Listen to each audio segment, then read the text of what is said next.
Welcome to One Thing Trump Did, available exclusively on the Middle podcast feed. I'm Jeremy Hobson, and we're recording this podcast just after the release of the monthly jobs report, which is considered the most important economic indicator of the entire month. It comes from the Bureau of Labor Statistics, which has been around in some form since the 1880s. The first commissioner back then described the mandate of the Bureau as the fearless publication of the facts. Well, the head of the Bureau of Labor Statistics, Erica McIntarfer, was recently fired by President Trump after a monthly jobs report came out that he didn't like. That is the topic of our One Thing Trump Did this week, but we are lumping in another attempted firing of a high-ranking federal economic official at another part of the government that is supposed to be apolitical, that being the Federal Reserve. Trump fired Lisa Cook, a member of the Federal Reserve Board of Governors, from her position over allegations of mortgage fraud.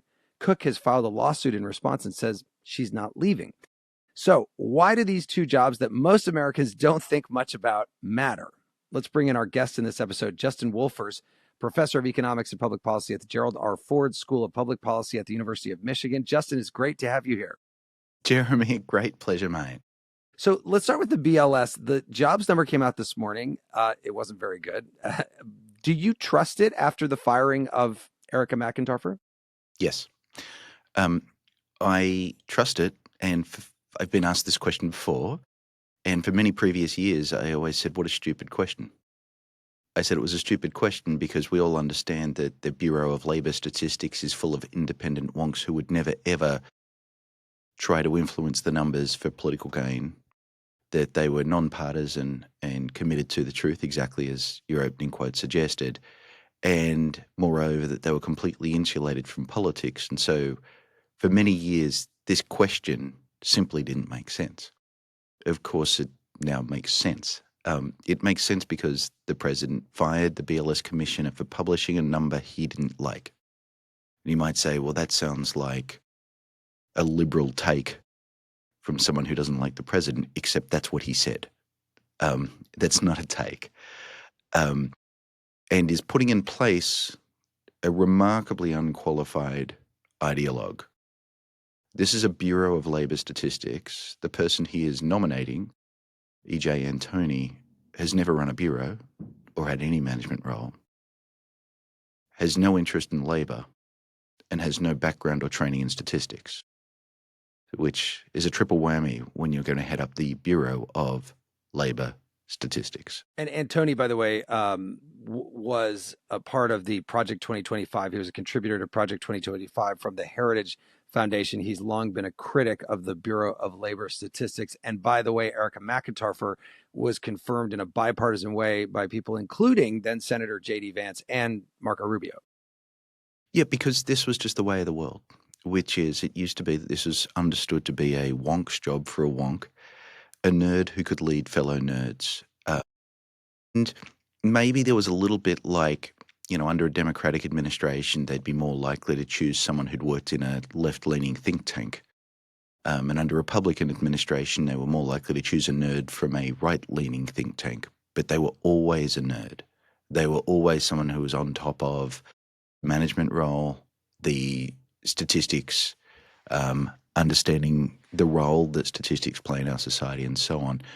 The problem with E.J. Antoni is we do know his views about statistics, which is this man's been on Twitter for a long time. And what he's revealed is an enormous desire to misrepresent statistics and an incredible ability to misunderstand statistics. There's a long list of conservative economists who've simply noted to the press the number of times that E.J. Antoni has simply misunderstood what it is that the data are saying.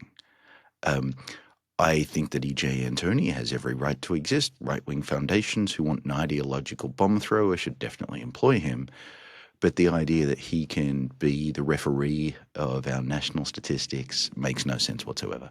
Let me just play devil's advocate for a second, because one of the criticisms that Antoni and Trump have made is that there are always these wild revisions of the data that, the next month and the month after that, they say, well, actually, we only added 100,000 jobs 2 months ago, not 300,000 like we originally said. Is there a legitimate criticism of the fact that the numbers are not that close to reality at the beginning? There are legitimate criticisms. That's not it. So let me explain why that's not it. You can there are three things you might want from your statistics. You might want them to be accurate, you might want them to be timely, and you might want them to be cheap. You can't have all three. So if we want them to be perfectly accurate, we can do it, which is what you do is you interview every employer in the country. That'll be unbelievably expensive and take a huge amount of money. So appropriately, we decide to only survey a sample of employers. And we can use statistical methods to figure out at what point would surveying more people yield a reasonable payoff. And so we stop at some point. So that's how we get it cheap and still maintain accuracy. Now but there's a trade-off, right? So if you want more accurate, that's fine, but throw billions of dollars at the problem. Here's a problem. The way we do it is we survey these companies. We say, could you please tell us how many people were on your payroll last month? Sometimes they're busy. And so what they do is they send back their form late. So if we waited for every form to come back, we would be publishing statistics several months after the month that we were asking about. So then we would be more accurate, but less timely. So what do? Well, the Fed needs to make a decision right now. Investors need to figure out what stocks to buy right now. Entrepreneurs need to know whether it's a good time to invest right now. So we take all the forms that have been sent back and we come up with the best estimate we can. That's what the BLS does. And that's what it printed this morning. It's imperfect because it doesn't involve every firm in the sample. So that gives us an extremely timely and cheap statistic that's less accurate. And you might say, well, what I want is a less timely and more expensive one. And that's fine because they wait for the rest of the forms to come in. And then they publish an even more accurate number, but several weeks later. The difference there is what's called a revision. They'll say, we thought it was this, but then we got enough forms and we learned it wasn't quite as good or as bad as we thought. There's no way to avoid, the only way to avoid revisions is either to is to make the statistics less timely or to spend a ton of money on them and make them more accurate. And what about other ways to figure out how the job market is going? We get monthly the ADP report, which is a private payrolls. It doesn't include government jobs. But are there other ways that are as accurate or as trusted as the BLS report? No. This is the single most closely watched economic statistic. And the reason for that is, despite all its flaws, it is the least flawed. It is our least imperfect economic statistic. Now, in countries where the government statistics go haywire, become corrupted, people tend to turn to private sector organizations looking for independent, more accurate approaches. And we do have some of those. There's something called the ADP report. Many of your listeners right now, if they looked at their monthly paycheck, will discover it's printed on paper that says ADP on it. Well, basically, they look at all of those and they come up with their best estimates. It is far, far less accurate than what the Bureau of Labour Statistics does, and I think mainly because they lack the statistical chops that our official government nerds have. So these are useful for telling us, are the numbers being corrupted by huge orders of magnitude over long periods of time? But if what you really want to know is the labour market improving or getting worse, and what should the Fed do, these alternative measures just aren't as accurate and aren't as helpful. Okay, let's talk about the other firing or attempted firing at the Fed. Now, Trump has been saying he wants to have the Fed lower interest rates to spur the housing market. Interest rates, as we remember, had to be raised during President Biden's term to deal with inflation. Trump then wanted to fire the Fed chair that he appointed, Jerome Powell. He's kind of backed off of that threat, but now he's trying to fire Lisa Cook, one of the Fed governors. Why her? So I think so one answer to your question is, why not? Lisa is one of the Federal Reserve governors.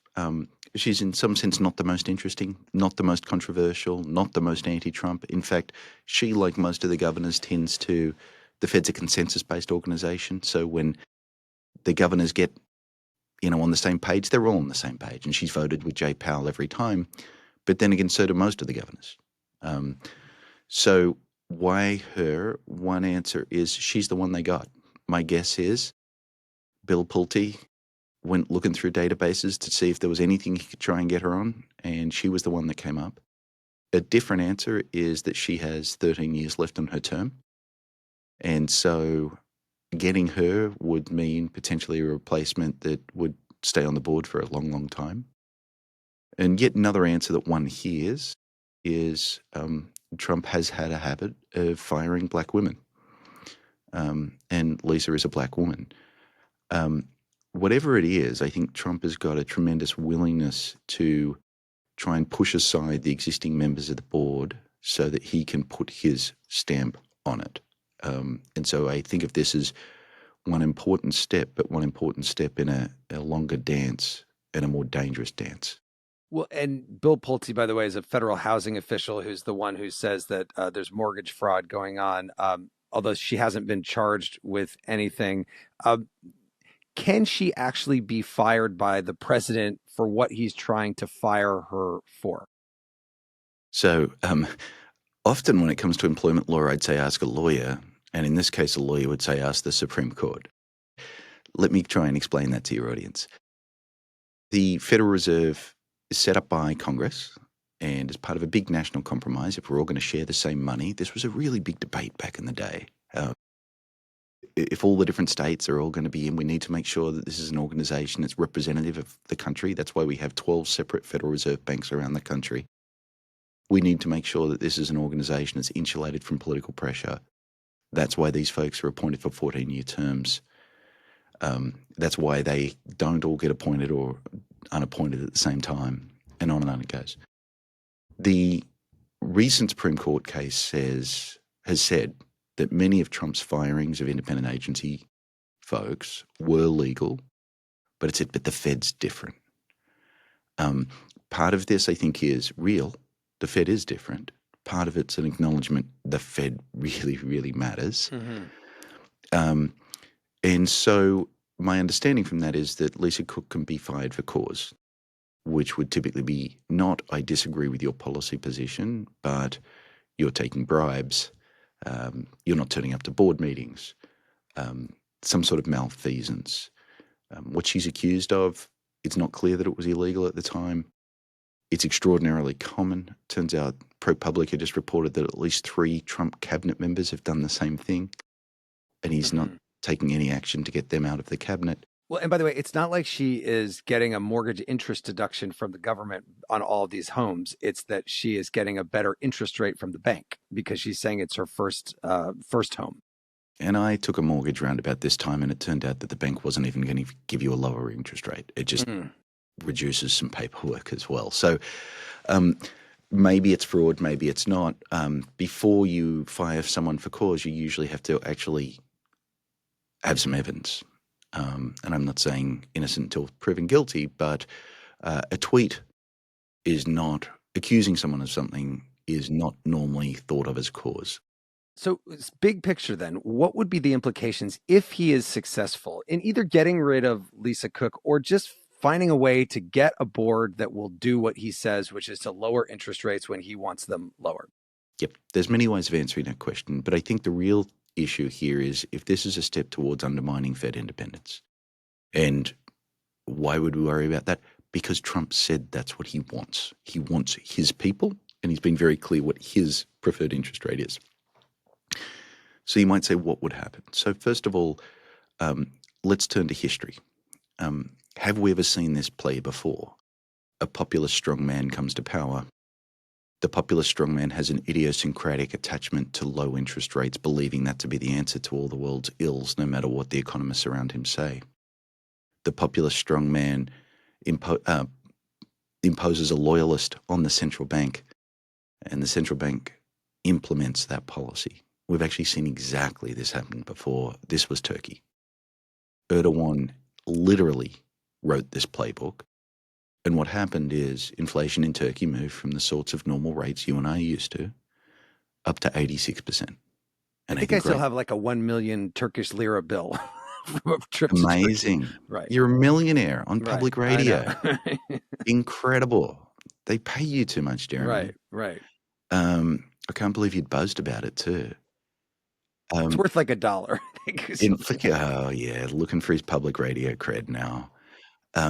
Okay, so the millionaire I'm talking to says we don't want inflation. And by the way, inflation right now in Turkey is still above 30%. So that is economically disastrous. If you didn't like 9% inflation in the post-pandemic era, you're really not going to like 86%. And then Turkey's moved towards a more independent central bank and things have gotten better. Turkey's a case study of the broader idea that when you put politicians in charge of central banks, politicians often do what's in their own short-term interests or follow their own idiosyncrasies rather than what's in the best interests, in our case, of the American people. And so the consequences of running the Fed out of the White House could be, history tells us, catastrophic. The other way of thinking about this is actually just listening to the president. The president has said two things. First of all, he thinks right now interest rates should be 1%. That is the sort of interest rate that would make sense if you thought the economy was in a recession. Now, turns out we might be closer than we once thought. But if you set interest rates dramatically lower than most economists would think reasonable, if you set them too low, that would set off inflation. And if you stuck with it, it would set off a lot of inflation. So what Trump wants his loyalists to do, in itself, most economic models would judge to be quite dangerous in terms of setting up perhaps very, very high inflation. And then now I want to teach you a new word. This is so exciting, Jeremy. I bet you've never heard this one. Okay. Word for the day is fiscal dominance. Oh, that sounds exciting. I have not heard that. No, what does that mean? Okay. So Trump is really worried that the interest rate on our national debt takes a big chunk out of the budget. Now, the best way to pay less in interest every year is to borrow less money. A different way is to set the interest rate, the federal funds rate, low.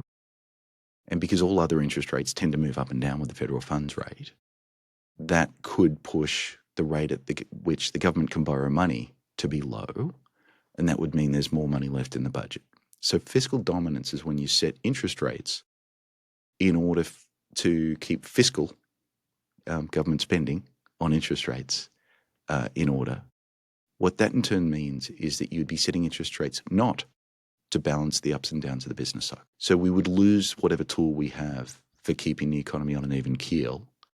And worse than that, if we had moved to fiscal dominance, it would be enormous pressure to keep interest rates far lower than conditions warrant, which once again would be inflationary. And that is, in fact, how you end up with 86% inflation pretty quickly.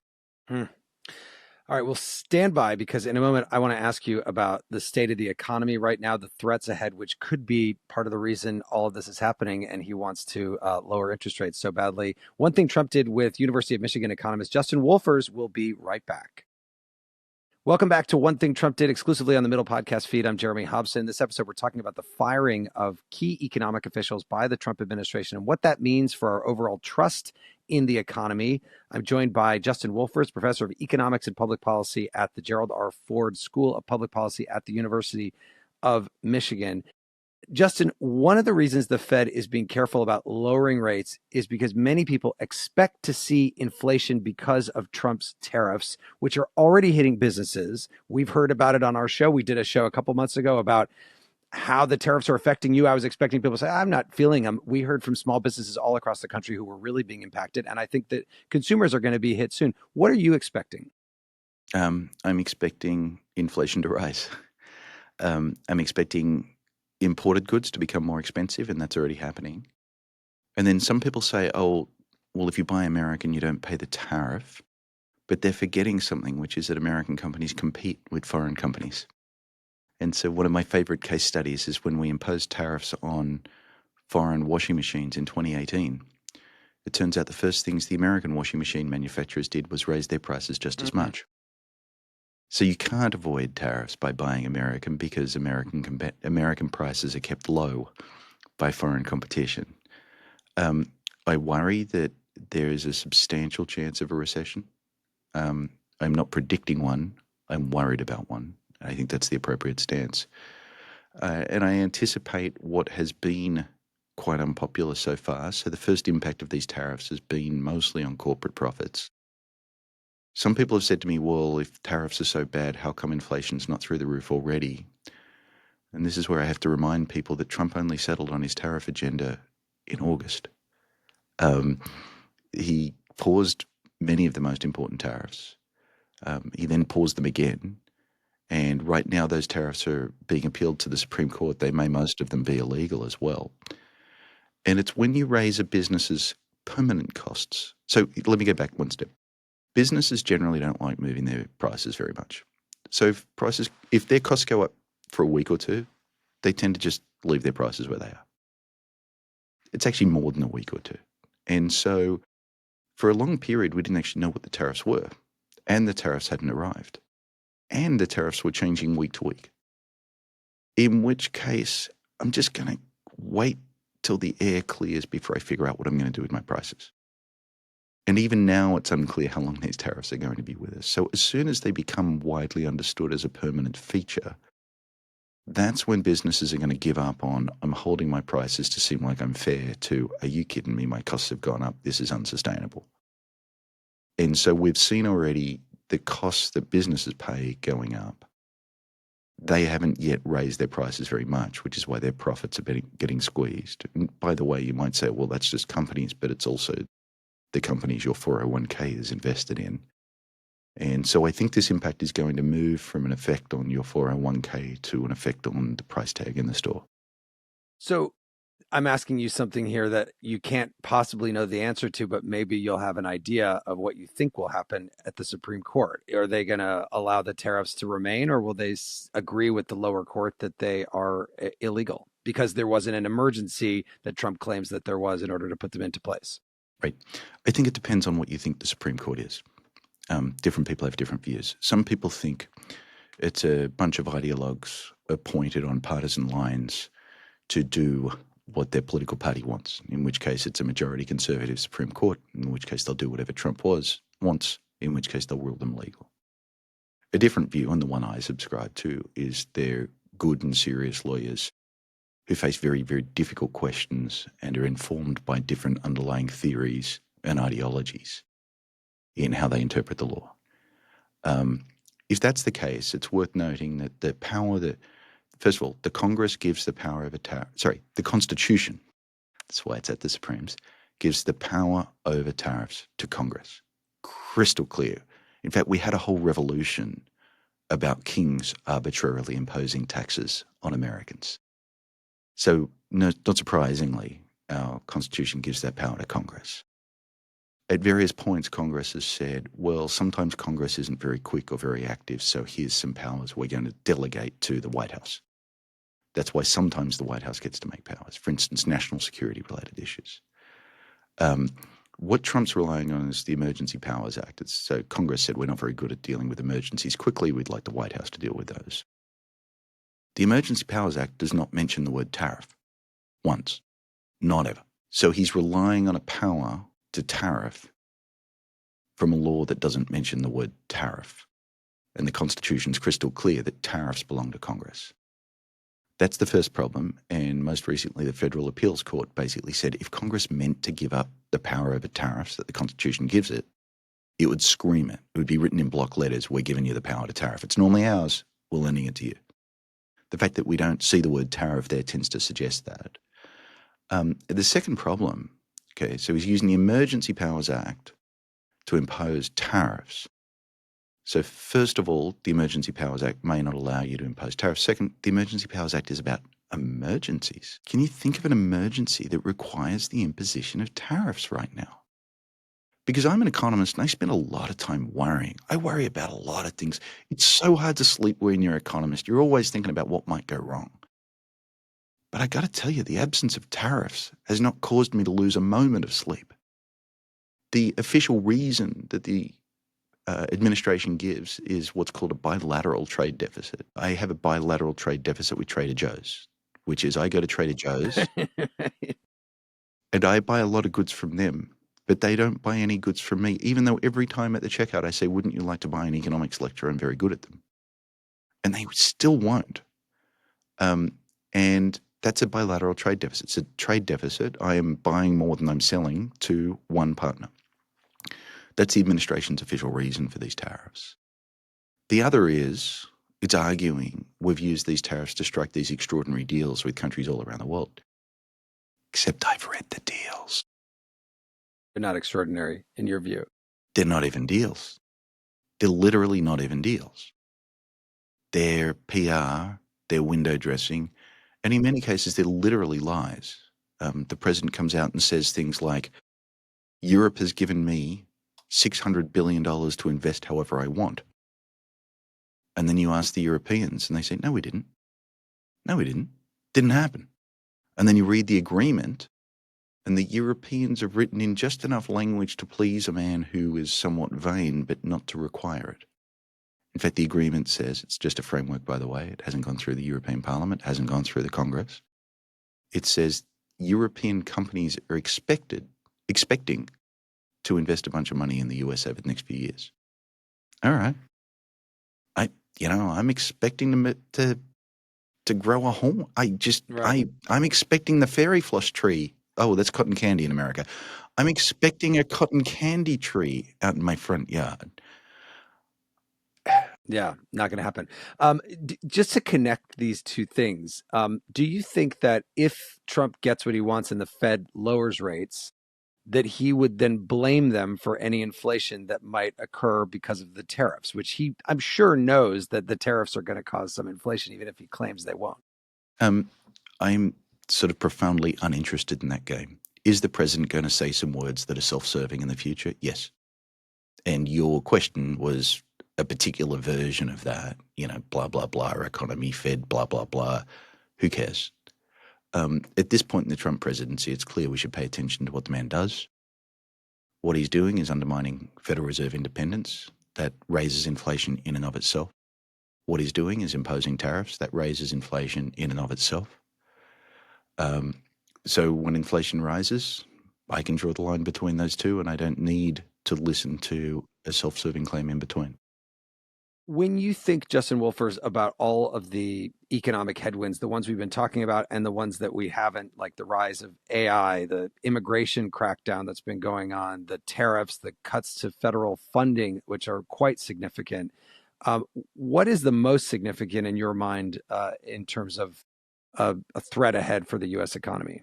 Yeah, so great question, Jeremy. And your listeners should feel blessed to have such a great questioner, because the news business spends a lot of time on what's going to happen next week or next quarter or next year.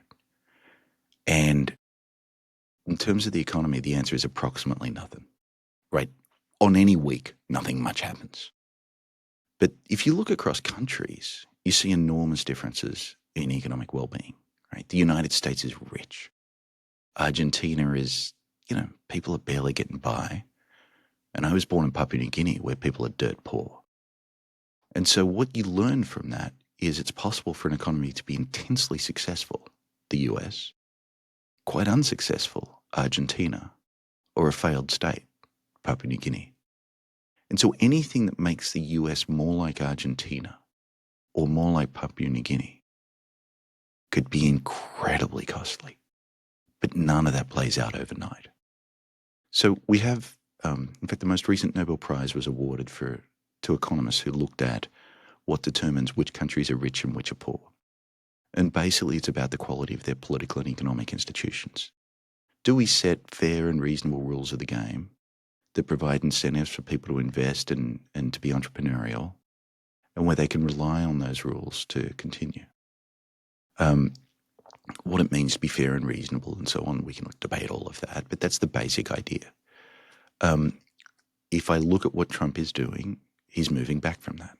He's moving America in the wrong direction.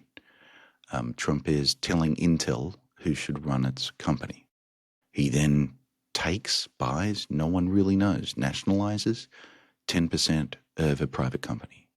He's imposing tariffs just about everywhere. We have police on the streets. We have CBS paying a $15 million paying $15 million to the president, and real questions about freedom of the press and therefore the marketplace of ideas. These are very, very, very dangerous steps. They make us a lot more like we have the Bureau of Labor Statistics Commissioner being fired, effectively suggesting don't ever publish numbers that I don't like. That's literally from Argentina's playbook. We have the Fed under threat. These are unbelievably more costly than whatever happened this week or this month. It's a move away from democracy and capitalism. And they play out over long periods. One recent study found that looked at every populist leader who'd been elected over a century around the world, and found typically a populist would lead average income in a country to fall by 15%. That's one leader. But that occurs over 15 years.